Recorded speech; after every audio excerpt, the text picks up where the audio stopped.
اعوذ باللہ من الشیطان الرجیم بسم اللہ الرحمن الرحیم نحمده ونستعینه ونستغفره ونعوذ باللہ من شرور انفسنا ومن سیئات اعمالنا من يهده الله فلا مضل له ومن يضلل فلا هادي له وأشهد أن لا إله إلا الله وحده لا شريك له وأشهد أن محمدا عبده ورسوله أما بعد فإن خير الحديث كتاب الله وخير الهدي هدي محمد صلى الله عليه وسلم وشر الأمور محدثاتها وكل محدثة بدعة وكل بدعة ضلالة وكل ضلالة في النار. أعوذ بالله السميع العليم من الشيطان الرجيم من همزه ونفخه ونفثه. بسم الله الرحمن الرحيم. يا أيها الذين آمنوا اتقوا الله حق تقاته ولا تموتن إلا وأنتم مسلمون. يا أيها الناس اتقوا ربكم الذي خلقكم من نفس واحدة وخلق منها زوجها وبث منهما رجالا كثيرا ونساء واتقوا الله الذي تساءلون به والأرحام إن الله كان عليكم رقيبا. يا أيها الذين آمنوا اتقوا الله وقولوا قولا سديدا يصلح لكم أعمالكم ويغفر لكم ذنوبكم ومن يطع الله ورسوله فقد فاز فوزا عظيما. وقال الله تبارك وتعالى ورحمتي وسعت كل شيء. وقال في موضع كتب ربكم على نفسه الرحمة. ہر قسم کی تعریف اس اللہ کے لیے لائق اور سزاوار ہے جو میرا آپ کا اور اس ساری کائنات کا خالق و مالک ہے. لاکھوں کروڑوں اور بے شمار صلاۃ و سلامتی کا نزول ہو تمام انبیاء کرام علیہم السلام کی ذاتوں پر، خصوصاً آخری نبی جناب محمد رسول اللہ صلی اللہ علیہ وسلم کی ذات مبارکہ مطہرہ پر، جن کو اللہ تبارک و تعالی نے آخری نبی بنایا، رحمت للعالمین بنایا، اور آپ کے ذریعے سے نبوت اور رسالت کے سلسلے کو ختم کر دیا. محترم حضرات، قبل اس کے کہ آج کے خطبے کے موضوع میں داخل ہوں، آپ حضرات سے ایک بات کی گزارش کرنا مناسب سمجھتا ہوں کہ مسجد میں جو لوگ جب آتے ہیں اور مسجد میں اگلی صفوں میں جگہ موجود پاتے ہیں تو داخل ہونے والوں کو چاہیے کہ وہ اگلی صفوں کو مکمل کریں، اگلی صفوں کو پر کریں، پھر ترتیب کے ساتھ بعد کی صفوں کو مکمل کریں. دیکھا یہ جا رہا ہے کہ کچھ حضرات مسجد میں داخل ہو رہے ہیں اور مسجد کے دروازوں کے پاس یا پچھلی صفوں میں بیٹھ رہے ہیں. اس سے بعد میں آنے والوں کو حرج ہو رہا ہے اور ان کو جگہ نہیں مل پا رہی ہے. اس لیے آپ حضرات سے گزارش ہے کہ جو لوگ اگر مسجد میں داخل ہو رہے ہوں اور اگلی صفوں میں جگہ موجود پاتے ہیں تو وہ اگلی صفوں کو مکمل کریں. محترم حضرات، آج کے خطبے میں اللہ تعالیٰ کی رحمت، اللہ تعالیٰ کی مہربانی اور اللہ تعالیٰ کی ہمدردی اپنے بندوں کے تعلق سے کیسی ہوتی ہے، اس حوالے سے کچھ باتیں آپ حضرات کے سامنے رکھنے کی میں کوشش کروں گا. محترم حضرات، اللہ تبارک و تعالیٰ کی ذات جس نے ہم کو پیدا کیا، جس نے ہمیں اس دنیا کے اندر بسایا، جس نے ہماری دنیاوی اور اخروی تمام قسم کی ضروریات کا لحاظ رکھا، یہ اللہ تبارک و تعالیٰ کی ذات بڑی رحیم و کریم ذات ہے۔ اللہ تبارک و تعالیٰ بڑا مہربان ہے، اللہ تبارک و تعالیٰ سراپا رحمت ہے۔ اللہ تبارک و تعالیٰ کے بہت سارے نام ہیں، اللہ تبارک و تعالیٰ کے بہت سارے صفاتی اسماء ہیں، ان میں سے 2 نام ایسے ہیں جو اللہ تبارک و تعالیٰ کی صفت رحمت اور اللہ تبارک و تعالیٰ کی ہمدردی کو بتاتے ہیں۔ پہلا نام ہے رحمان اور دوسرا نام ہے رحیم۔ رحمان اور رحیم اللہ تبارک و تعالیٰ کے 2 نام ہیں، اور یہ دونوں نام اللہ تبارک و تعالیٰ کی جس صفت کو دلالت کرتے ہیں، اللہ تبارک و تعالیٰ کی جس صفت کو بتاتے ہیں، وہ اللہ تبارک و تعالیٰ کی صفت رحمت ہے۔ اللہ تبارک و تعالیٰ کی رحمت کی صفت ہے کہ اللہ تبارک و تعالیٰ اپنے بندوں سے بڑا رحیم ہے، اپنے بندوں کے ساتھ اللہ تبارک و تعالیٰ بڑی رحمت اور بڑی شفقت والا معاملہ کرتا ہے۔ محترم حضرات، اللہ تبارک و تعالیٰ کی رحمت، اللہ تبارک و تعالیٰ کی مہربانی، اللہ تبارک و تعالیٰ کا لطف و کرم اپنے بندوں کے اوپر بہت زیادہ ہے، بہت وسیع ہے، اتنا زیادہ ہے کہ اس کا اندازہ لگانا ہمارے لیے مشکل ہے۔ اللہ تبارک و تعالیٰ نہایت رحم دل ہے، اللہ تبارک و تعالیٰ اپنے بندوں پر نہایت ہمدرد واقع ہوا ہے۔ خطبہ مسنونہ کے بعد آپ حضرات کے سامنے میں نے جو آیت کریمہ تلاوت کی ہے، وہ آیت کریمہ سورۃ الاعراف کی آیت ہے، جس کے اندر اللہ تبارک و تعالیٰ کا فرمان ہے وَرَحْمَتِي وَسِعَتْ كُلَّ شَيْءٍ، کہ میری رحمت اس دنیا کی ہر چیز کو ڈھانکی ہوئی ہے، میری رحمت اس دنیا کی ہر چیز کو حاصل ہے، اور اللہ تبارک و تعالیٰ کی رحمت ساری چیزوں کو اپنے اندر لی ہوئی ہے، اپنے احاطے میں لی ہوئی ہے۔ اسی لیے کہا کہ وَرَحْمَتِي وَسِعَتْ كُلَّ شَيْءٍ۔ اسی طریقے سے اللہ تبارک و تعالیٰ قرآن مجید کے اندر یہ بھی فرماتا ہے کہ رحم و کرم کا معاملہ کرنا، ہمدردی کرنا، شفقت کا معاملہ کرنا، یہ ایسی صفت ہے اللہ تبارک و تعالیٰ کی کہ اللہ تبارک و تعالیٰ نے اپنے اوپر رحمت کو واجب کر لیا ہے۔ اللہ تبارک و تعالیٰ نے مہربانی کو، ہمدردی کو، لطف و کرم کو اپنے لیے واجب کر لیا ہے۔ اللہ تبارک و تعالیٰ کے اوپر کسی چیز کو واجب کرنے والا کوئی نہیں ہے، اللہ تبارک و تعالیٰ کے اوپر کسی چیز کو ضروری کرنے والا کوئی نہیں ہے، مگر اللہ تبارک و تعالیٰ ہی ایسی ذات ہے، اللہ تبارک و تعالیٰ ہی کا یہ خاصہ ہے کہ بعض چیزوں کو اللہ تبارک و تعالیٰ اپنے اوپر واجب اور فرض کر لیتا ہے۔ فرمایا کتب علی نفسہ الرحمہ، کہ اللہ تبارک و تعالیٰ نے اپنے اوپر رحمت کو، ہمدردی کو، لطف و کرم کو واجب کر لیا ہے۔ یہ اللہ تبارک و تعالیٰ کی رحمت ہے، اللہ تبارک و تعالیٰ کی صفت ہے کہ اللہ تبارک و تعالیٰ اپنے بندوں پر نہایت رحم دل واقع ہوا ہے۔ اللہ تبارک و تعالیٰ اپنے بندوں کے ساتھ رحم و کرم کا معاملہ کرتا ہے۔ اللہ تبارک و تعالیٰ کی رحمت، اللہ تبارک و تعالیٰ کی ہمدردی کتنی زیادہ ہے، اللہ تبارک و تعالیٰ کا لطف و کرم بندوں کے اوپر کتنا بے حساب ہے، جس کا اندازہ نہیں لگایا جا سکتا۔ اس بات کو سمجھنے کے لیے ہم نبی کریم صلی اللہ علیہ وسلم کی بعض احادیث کا سہارا دیتے ہیں، جس کے اندر نبی صلی اللہ علیہ وسلم نے اس بات کو واضح کرنے کی کوشش کی ہے، نبی صلی اللہ علیہ وسلم نے اس حقیقت کو بتانے کی کوشش کی ہے کہ اللہ تبارک و تعالیٰ اپنے بندوں کے اوپر کتنا بڑا رحیم و کریم ہے، اللہ تبارک و تعالیٰ کی رحمت کتنی بے حد و حساب ہے۔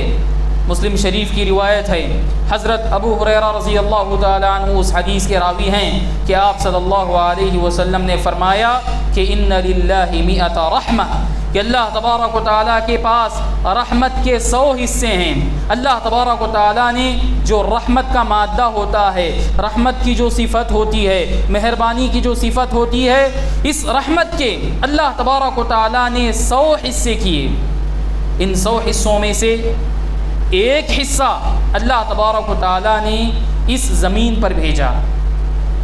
100 حصوں میں سے ایک حصہ اللہ تبارک و تعالیٰ نے اس زمین پر بھیجا، اور اس دنیا کے اندر جتنی مخلوقات پائی جاتی ہیں ان تمام مخلوقات کے درمیان اللہ تبارک و تعالیٰ نے رحمت کے اس ایک حصے کو بانٹ دیا، تقسیم کر دیا.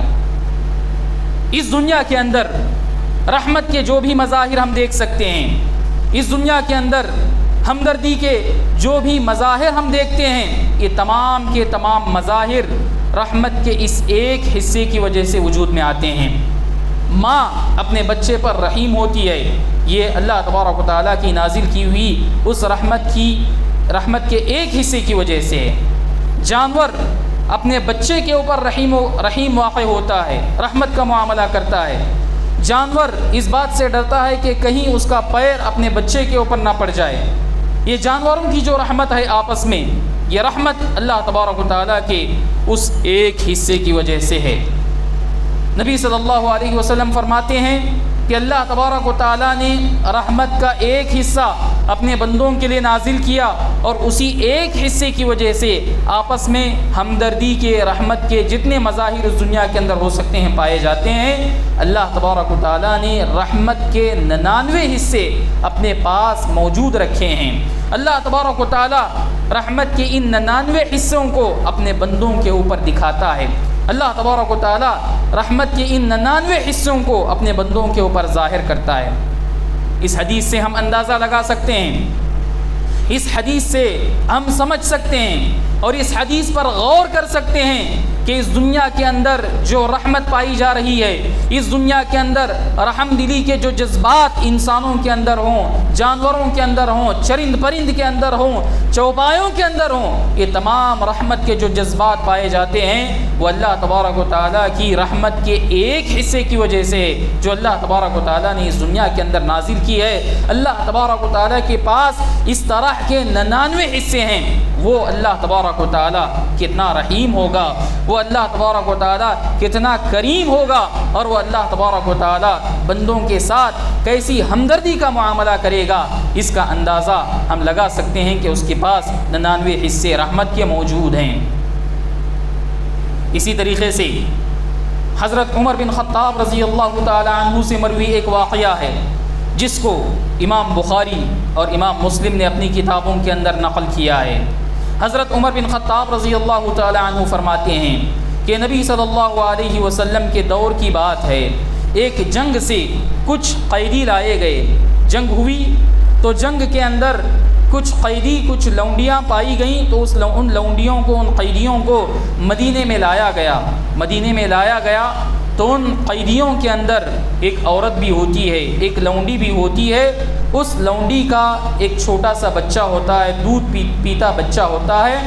وہ لونڈی تھوڑی دیر کے لیے اپنے بچے کو موجود نہیں پاتی ہے، اس کا بچہ نظر نہیں آتا ہے اس عورت کو. تو یہ عورت بڑی پریشان ہوتی ہے، ادھر ادھر چکر لگاتی ہے، ماری پھرتی ہے اپنے بچے کی تلاش میں کہ اس کا بچہ کہاں غائب ہو گیا. تو یہ عورت کچھ دیر کے لیے اسی پریشانی کے عالم میں اپنے بچے کو تلاش کرتی ہے، اپنے بچے کا پتہ لگاتی ہے. تھوڑی دیر کے بعد اس عورت کو، اس لونڈی کو اپنے بچے کا پتہ لگ جاتا ہے، اس کا بچہ اس کو مل جاتا ہے، اس کا بچہ اس کے ہاتھ لگ جاتا ہے. تو یہ عورت اپنے بچے کو فوراً اٹھا لیتی ہے، اپنے بچے کو سینے سے لگاتی ہے، اپنے بچے کو چمٹ لیتی ہے، اور اپنے بچے کے ساتھ بڑے پیار کا مظاہرہ کرتی ہے، اور اس بچے کو اپنے سینے سے لگا کر دودھ پلانے لگتی ہے. نبی صلی اللہ علیہ وسلم اور صحابہ اس منظر کو دیکھ رہے ہوتے ہیں. نبی صلی اللہ علیہ وسلم اپنے صحابہ سے پوچھتے ہیں کہ میرے صحابہ بتاؤ، کیا یہ عورت اپنے اس بچے کو آگ میں ڈال سکتی ہے؟ کیا ایسا ہو سکتا ہے کہ عورت اپنے اس دودھ پیتے بچے کو دہکتی ہوئی آگ میں ڈال دے؟ تو صحابہ نے عرض کیا، اے اللہ کے نبی، ایسا تو ہرگز نہیں ہو سکتا. یہ عورت اپنے اس بچے کو آگ میں ڈال دے اور آگ میں جلا دے، ایسا نہیں ہو سکتا. بلکہ اگر اس کا بچہ اگر آگ میں جلنے کا خطرہ ہو یا آگ میں گرنے کا خطرہ ہو تو یہ عورت ہر ممکن کوشش کرے گی کہ اس بچے کو اس آگ سے بچا لے. یہ عورت اپنے بچے کو آگ میں ہرگز نہیں ڈال سکتی. تو نبی صلی اللہ علیہ وسلم نے جواب دیا کہ اے میرے صحابہ اس بات کو سن لو کہ جس طریقے سے یہ عورت اپنے بچے کے اوپر رحم دل واقع ہوئی ہے، جس طریقے سے یہ عورت اپنے بچے کے ساتھ ہمدردی اور رحمت کا معاملہ کر رہی ہے، اس عورت سے زیادہ اللہ تبارک و تعالی اپنے بندوں کے اوپر رحیم و کریم ہے. اللہ تبارک و تعالی اس عورت سے زیادہ، اس عورت کی رحم دلی سے زیادہ اپنے بندوں کے اوپر رحمت کا معاملہ کرتا ہے، ہمدردی کا معاملہ کرتا ہے. یہ ہے اللہ تبارک و تعالیٰ کی رحمت اور یہ ہے اللہ تبارک و تعالیٰ کی شفقت و ہمدردی جو بے حد و حساب ہے، جس کا اندازہ لگانا مشکل ہے. اللہ تبارک و تعالیٰ نے یہ اعلان کر دیا، اللہ تبارک و تعالیٰ نے اس بات کو واضح طور پر لکھ دیا کہ اللہ تبارک و تعالیٰ کی ہمدردی، اللہ تبارک و تعالیٰ کی رحمدلی اور اللہ تبارک و تعالیٰ کی شفقت اس کے غیظ و غضب کے اوپر اور اس کی ناراضگی کے اوپر بھاری ہے. بخاری اور مسلم کی روایت ہے کہ نبی صلی اللہ علیہ وسلم فرماتے ہیں کہ ان اللہ لما قضى الخلق كتب عنده فوق عرشه ان رحمتی سبقت غضبی، کہ اللہ تبارک و تعالیٰ نے جب اس کائنات کو پیدا کیا، اس دنیا کو پیدا کیا، ان مخلوقات کو وجود میں لایا، تو اس کے بعد اللہ تبارک و تعالیٰ نے اپنے عرش کے اوپر ایک جملہ لکھ دیا تھا. اللہ تبارک و تعالیٰ نے اپنے عرش کے اوپر ایک جملہ لکھ رکھا تھا. وہ جملہ تھا ان رحمتی سبقت غضبی، کہ میری رحمت، میری ہمدردی اور میری رحمدلی یہ میرے غیظ و غضب کے اوپر بھاری ہے، میرے غیظ و غضب کے اوپر غالب ہے. یہ اللہ تبارک و تعالیٰ کی ہمدردی ہے، یہ اللہ تبارک و تعالیٰ کا رحم و کرم ہے اپنے بندوں کے ساتھ. میرے بھائیوں، اللہ تبارک و تعالیٰ کی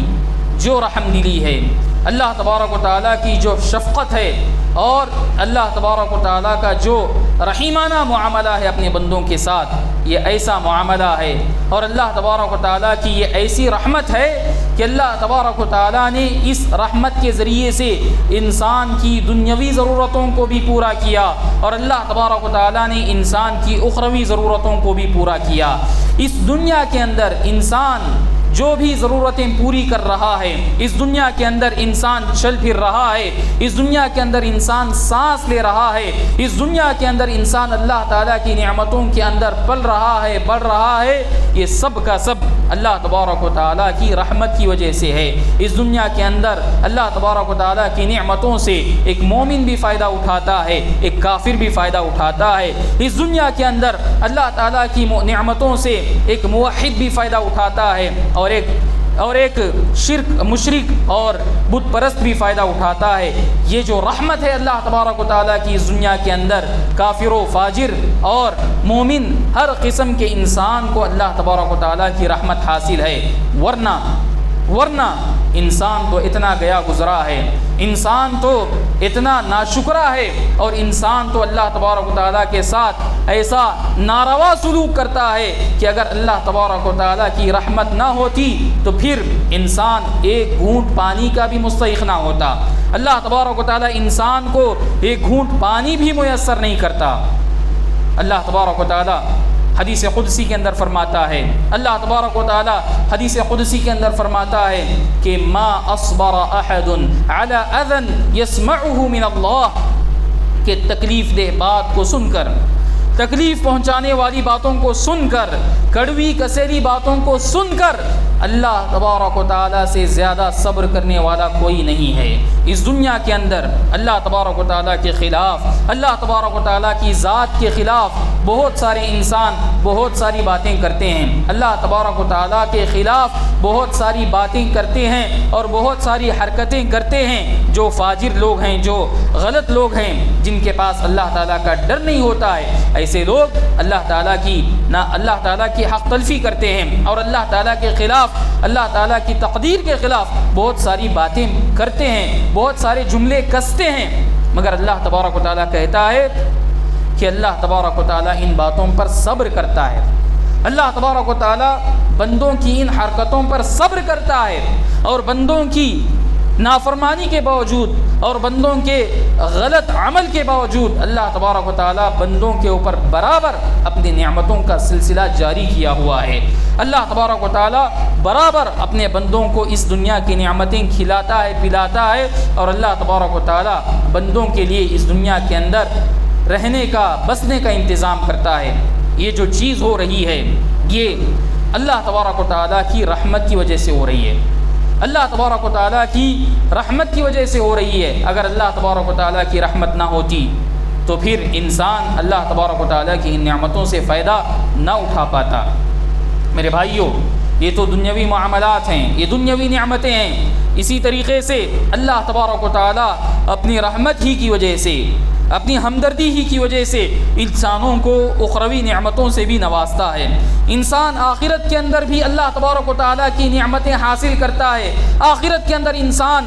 انعام یافتہ ہوتا ہے، آخرت کے اندر انسان انعام و اکرام کا مستحق ٹھہرتا ہے، تو وہ بھی اللہ تبارک و تعالیٰ کی رحمت کی وجہ سے ہوتا ہے۔ اس دنیا کے اندر انسان کی جو اخروی ضرورتیں ہیں، ان اخروی ضرورتوں کو اللہ تبارک و تعالیٰ نے اسی رحمت کی وجہ سے پورا کیا ہے۔ اس دنیا کے اندر انسان کو ہدایت کی ضرورت ہے، اس دنیا کے اندر انسان کو رہنمائی کی ضرورت ہے، اس دنیا کے اندر انسان کو اللہ تبارک و تعالیٰ کی جانب سے اللہ کے پیغامات پہنچانے والے انبیاء اور رسل کی ضرورت ہے۔ اس دنیا کے اندر صحیح طریقہ سیکھنے کے لیے، اس دنیا کے اندر صحیح زندگی گزارنے کے لیے انسان کو ایک کتاب ہدایت کی ضرورت ہے۔ اللہ تبارک و تعالیٰ نے ان تمام ضرورتوں کا پاس و لحاظ رکھا ہے، اور اللہ تبارک و تعالیٰ نے ان تمام ضرورتوں کا انتظام کیا ہے۔ اسی لیے اللہ تبارک و تعالیٰ نے اس دنیا کے اندر ہر قوم کے اندر کتابوں کو نازل کیا، ہر قوم کے اندر اللہ تبارک و تعالیٰ نے انبیاء کو مبعوث کیا جو انسان کی اخروی ضرورتوں کو پوری کرنے کا ایک ذریعہ ہیں۔ اور اللہ تبارک و تعالیٰ نے آخری نبی کو بھیجا، آخری نبی جناب محمد رسول اللہ صلی اللہ علیہ وسلم کو بھیجا، اور نبی صلی اللہ علیہ وسلم کے ذریعے سے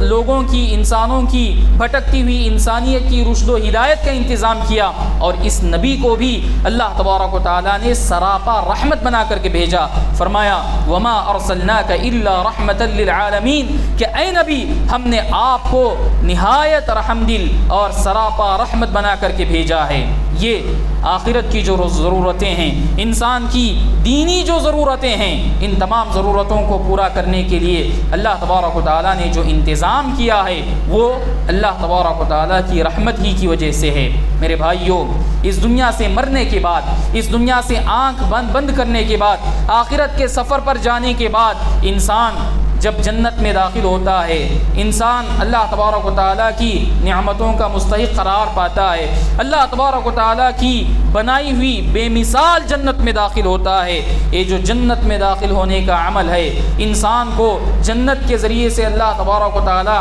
انعام یافتہ بنا رہا ہے، یہ جنت میں داخل ہونے کا عمل بھی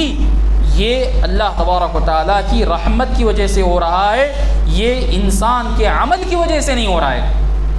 انسان کا عمل اتنا عمدہ، اتنا معیاری نہیں ہے کہ وہ صرف اپنے عمل کے بل بوتے پر جنت میں داخل ہو جائے، بلکہ اللہ تبارک و تعالیٰ کی رحمت ہے کہ انسان کے چھوٹے موٹے عمل کو، انسان کے ٹوٹے پھوٹے عمل کو، انسان کی معمولی سی نیکیوں کو اللہ تبارک و تعالیٰ قبول کرتا ہے، اور ان نیکیوں کو اللہ تبارک و تعالیٰ جنت میں داخل ہونے کا سبب بنا رہا ہے۔ نبی صلی اللہ علیہ وسلم نے فرمایا کہ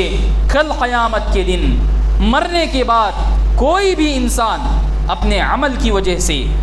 اپنے نیکیوں کی وجہ سے، اپنے عمل صالح کی بنیاد پر جنت میں داخل نہیں ہو سکتا۔ صرف اپنے عمل کے بل بوتے پر کوئی بھی انسان جنت میں داخل نہیں ہو سکتا۔ صحابہ نے پوچھا ولا انت یا رسول اللہ، اے اللہ کے نبی کیا آپ کے ساتھ بھی یہی معاملہ ہے؟ آپ جنت میں داخل ہوں گے تو کیا آپ بھی اللہ تبارک و تعالیٰ کی رحمت کی وجہ سے جنت میں داخل ہو رہے ہیں؟ تو آپ نے کہا کہ ولا انا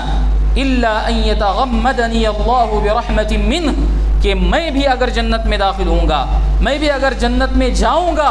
تو یہ محض اللہ تبارک و تعالیٰ کی رحمت کی وجہ سے ہوگا۔ اللہ تبارک و تعالیٰ کی رحمت مجھے اپنے سائے میں لے گی، اللہ تبارک و تعالیٰ کی رحمت مجھے ڈھانک لے گی، تو اسی وقت میں جنت میں داخل ہو سکوں گا۔ میرے بھائیوں، اس دنیا کے اندر سب سے زیادہ اللہ سے ڈرنے والا اگر کوئی آیا ہے، اس دنیا کے اندر سب سے زیادہ اللہ کا حق ادا کرنے والا اگر کوئی آیا ہے تو وہ ہمارے نبی جناب محمد رسول اللہ صلی اللہ علیہ وسلم ہیں۔ اللہ کے نبی سے زیادہ اللہ سے ڈرنے والا، اللہ کے نبی سے زیادہ اللہ کے بارے میں جانکاری رکھنے والا، اس دنیا کے اندر اللہ کی معرفت رکھنے والا کوئی نہیں ہے۔ ایسا شخص اور ایسی ذات اپنے بارے میں کہہ رہی ہے کہ میں بھی جنت میں داخل نہیں ہوں گا یہاں تک کہ اللہ تبارک و تعالیٰ کی رحمت مجھے حاصل ہو جائے۔ میرے بھائیوں، اس کے علاوہ جو دوسرے انسان ہیں، نبی کے علاوہ اس دنیا کے اندر پائے جانے والے جو دوسرے انسان ہیں، یہ تو نبی کے مقابلے میں ان کا عمل بھی بہت کم ہے، ان کا اللہ تبارک و تعالیٰ سے ڈر بھی بہت کم ہے، اور نبی کے مقابلے میں اللہ تبارک و تعالیٰ کی معرفت بھی غیر نبی کی بہت کم ہوا کرتی ہے۔ یہ لوگ اللہ تبارک و تعالیٰ کی رحمت کے کتنے زیادہ محتاج ہیں، کتنے زیادہ ضرورت مند ہیں۔ میرے بھائیوں، اللہ تبارک و تعالیٰ کی رحمت ہی کا ایک پہلو ہے، اور اللہ تبارک و تعالیٰ کی رحمت ہی کا ایک مظہر ہے کہ اللہ تبارک و تعالیٰ جب بندہ نیکی کرتا ہے، جب بندہ اچھا عمل کرتا ہے، نیک عمل کرتا ہے، تو اللہ تبارک و تعالیٰ کی رحمت ہے کہ ایک نیکی کی وجہ سے اللہ تبارک و تعالیٰ اس کا اجر و ثواب کئی گنا بڑھا کر کے دیتا ہے۔ انسان کرتا ایک نیکی ہے مگر اللہ تبارک و تعالیٰ اس کا اجر و ثواب کئی نیکیوں کی شکل میں دیتا ہے، کئی گنا بڑھا کر کے دیتا ہے۔ من جاء بالحسنۃ فلہ عشر امثالها، کہ جو آدمی اللہ تبارک و تعالیٰ کے پاس کوئی نیکی لے کر کے آتا ہے، کوئی اچھا عمل لے کر کے حاضر ہوتا ہے، تو اللہ تبارک و تعالیٰ اس کو 10 گنا اجر و ثواب دیتا ہے۔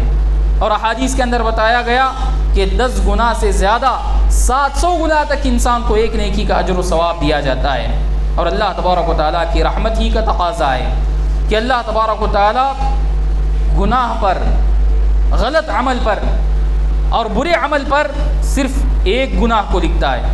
ایک برے عمل پر، ایک برائی پر اللہ تبارک و تعالیٰ صرف ایک گناہ لکھتا ہے۔ یہ بھی اللہ تبارک و تعالیٰ کی رحمت کا مظہر ہے، اور یہ بھی اللہ تبارک و تعالیٰ کی رحمت ہی کا ایک جلوہ ہے۔ میرے بھائیوں، اللہ تبارک و تعالیٰ کی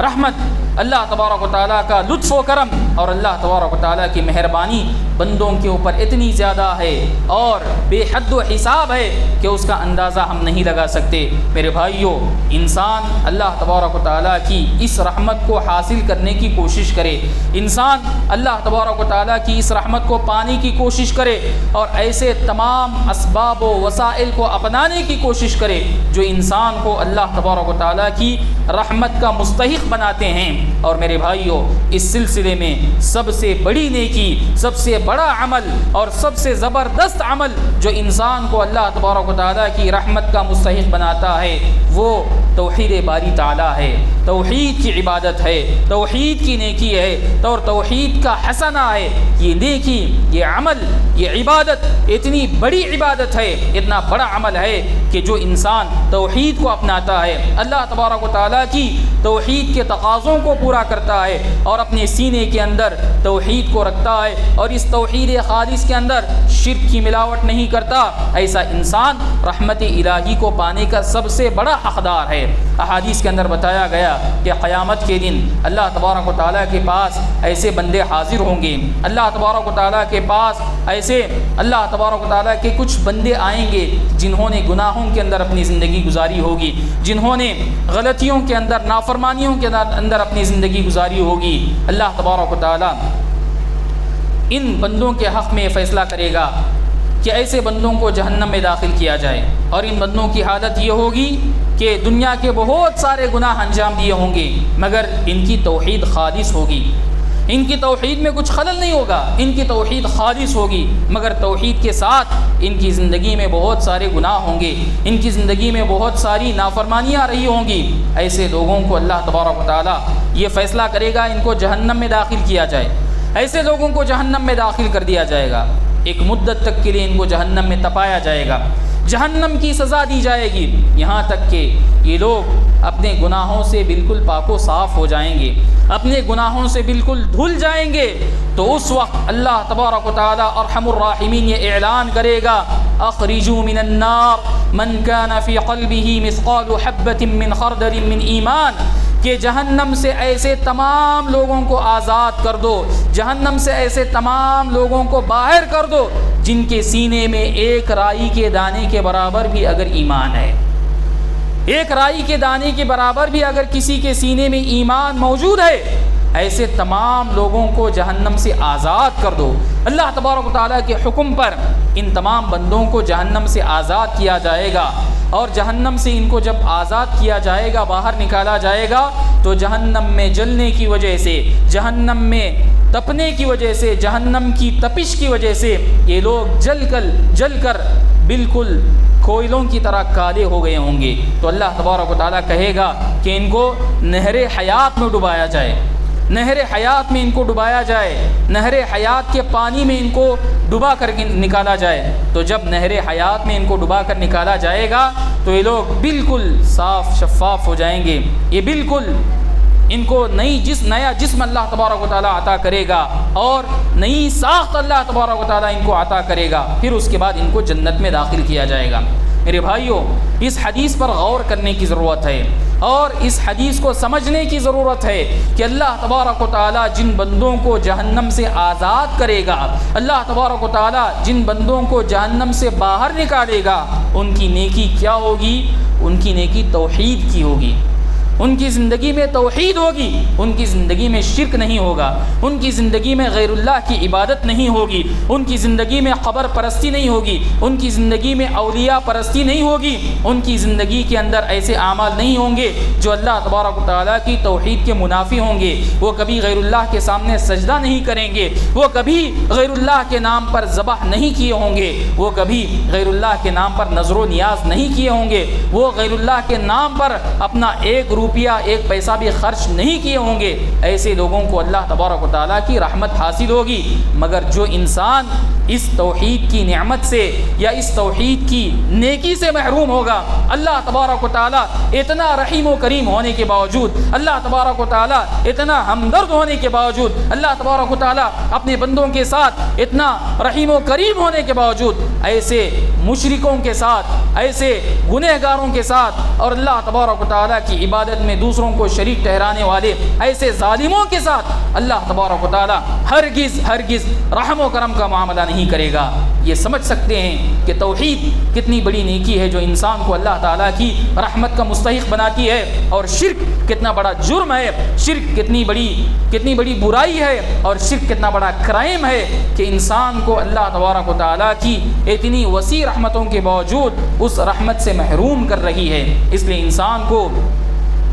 ان تمام راستوں کو اپنانے کی کوشش کرنی چاہیے جو اللہ تبارک و تعالیٰ کی رحمت کا مستحق بناتے ہیں، اور ان تمام اعمال سے اور ان تمام اسباب سے انسان کو بچنے کی کوشش کرنی چاہیے جو انسان کو اللہ تبارک و تعالیٰ کی رحمت سے دور کر دیتے ہیں، جو اللہ تبارک و تعالیٰ کی رحمت کا مستحق بننے سے انسان کو محروم کر دیتے ہیں۔ ان کے اندر سب سے بڑا جرم اور سب سے بڑی برائی یہ شرک کی برائی ہے۔ اس شرک سے انسان کو بچنے کی ہر ممکن کوشش کرنی چاہیے، اور اس کے علاوہ ان تمام برائیوں سے بچنے کی انسان کو کوشش کرنی چاہیے جو انسان کو اللہ کی رحمت سے محروم کر دیتے ہیں۔ رب العالمین سے دعا ہے کہ اللہ تبارک و تعالی ہمیں آپ کو ایسے اعمال انجام دینے کی توفیق عطا فرمائے جو ہمیں رحمت الہی کا مستحق ٹھہراتے ہیں۔ اللہ تبارک و تعالی اس دنیا کے اندر اور مرنے کے بعد آخرت کے اندر اپنی رحمت سے ہم تمام لوگوں کو ڈھانپ دے۔ اللہ تبارک و تعالی اپنی رحمت کی بارش ہم تمام لوگوں پر نازل فرمائے۔ اللہ تبارک و تعالی جب تک دنیا کے اندر باقی رکھے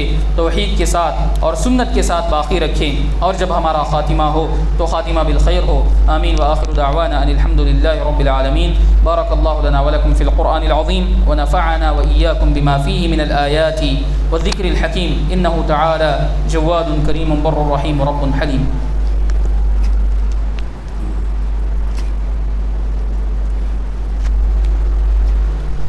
إن الحمد لله نحمده ونستعينه ونستغفره ونعوذ بالله من شرور أنفسنا ومن سيئات أعمالنا من يهده الله فلا مضل له ومن يضلل فلا هادي له وأشهد أن لا إله إلا الله وحده لا شريك له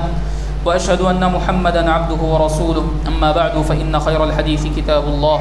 وخير الهدي هدي محمد صلى الله عليه وسلم وشر الأمور محدثاتها وكل محدثة بدعة وكل بدعة ضلالة وكل ضلالة في النار. أعوذ بالله من الشيطان الرجيم. بسم الله الرحمن الرحيم. إن الله وملائكته يصلون على النبي يا أيها الذين آمنوا صلوا عليه وسلموا تسليما. اللهم صل على محمد وعلى آل محمد كما صليت على إبراهيم وعلى آل إبراهيم إنك حميد مجيد. وبارك على محمد وعلى آل محمد كما باركت على إبراهيم وعلى آل إبراهيم إنك حميد مجيد. اللهم انصر من نصر دين محمد صلى الله عليه وسلم واجعلنا منهم، واخذل من خذل دين محمد صلى الله عليه وسلم ولا تجعلنا منهم آمين. عباد الله رحمني ورحمكم الله، إن الله يأمر بالعدل والإحسان وإيتاء ذي القربى وينهى عن الفحشاء والمنكر والبغي يعظكم لعلكم تذكرون. اذكروا الله يذكركم وادعوه يستجب لكم ولذكر الله أكبر والله يعلم ما تصنعون.